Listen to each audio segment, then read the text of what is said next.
You first brought us the Rana Plaza issue and the movement that came after that some time ago, and you've been following this movement. It's become one of the world's biggest movements, hasn't it? How? It's considered the world's biggest, largest fashion activism movement, which embraces people in over 95 countries now. And look, at the time, no one could avoid the images of the disaster because, I mean, it was quite extraordinary, you know. I mean, it was the worst garment factory disaster in history.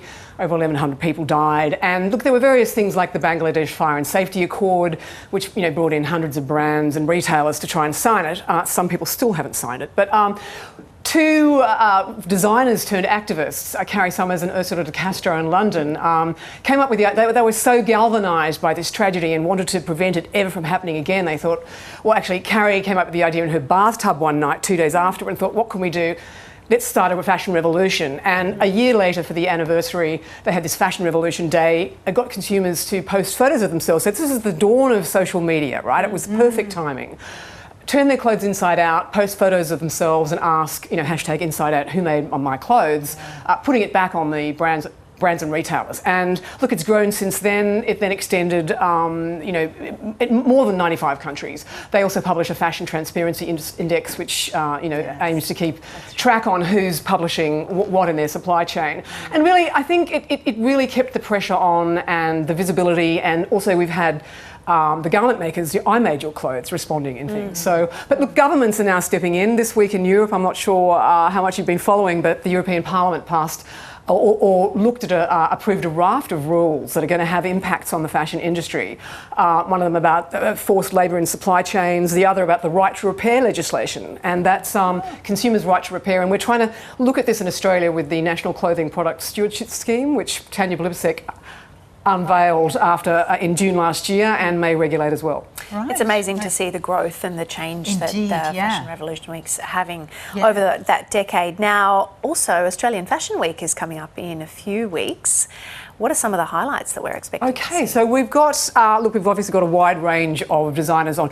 Interestingly, we've got Carla Zampatti, who, well, obviously Carla Zampatti passed away, sadly, in 2021, but this is the first time the brand will be returning to the runway since then. And look, there's a major runway dedicated in her honour every year anyway.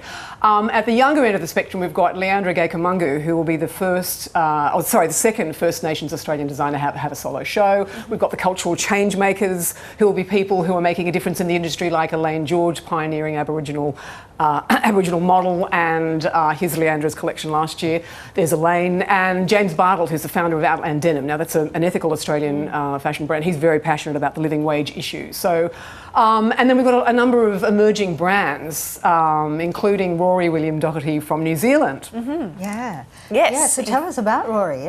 So Rory is the hottest name, I think, to come out of New Zealand. Made his debut at New Zealand Fashion Week last year. I mean, that event had been delayed a few years, and specialises in slow fashion. And we're about to hear from Rory in New Zealand. He's waiting to speak to us in Auckland. Hi, how are you going?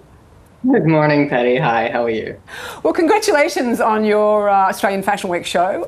Tell us a bit about your brand and what we can expect to see at Australian Fashion Week, and also, you know, the slow fashion aspect.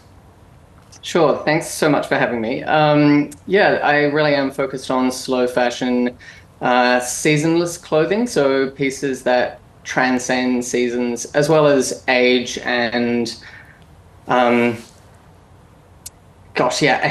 age season, pieces that people can invest in and will see them through years to come, hopefully, that they treasure and feel kind of resonate with them and become part of their own identity. And look, it's obviously challenging times globally. You know, the cost of living crisis, the cost of doing business crisis.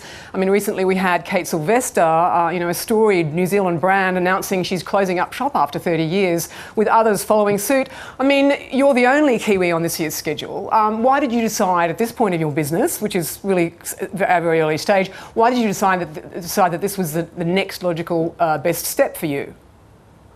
Yeah, as you say, we are facing challenging times, and there are some big picture questions that we're all needing to answer right now. Australian Fashion Week seemed like the logical step, offering an opportunity for me to provide people with a choice perhaps that they didn't know they have, to invest in items, like I say, that will see them through many years, that also can kind of tap into their own creativity and allow them to express themselves as they curate their own identity. And I think that's really important for people to consider when they're investing in fashion and building on their own wardrobes. Well, we look forward to seeing the show. Thank you very much. Thanks, Patty. And we will be back in a few weeks, a couple of days after the event, and do a wrap-up. And there'll be some other Indigenous designers there too, with the Indigenous Fashion Project's David Jones runway, which is always a highlight. Yeah. And who knows what else will happen that week. Yes.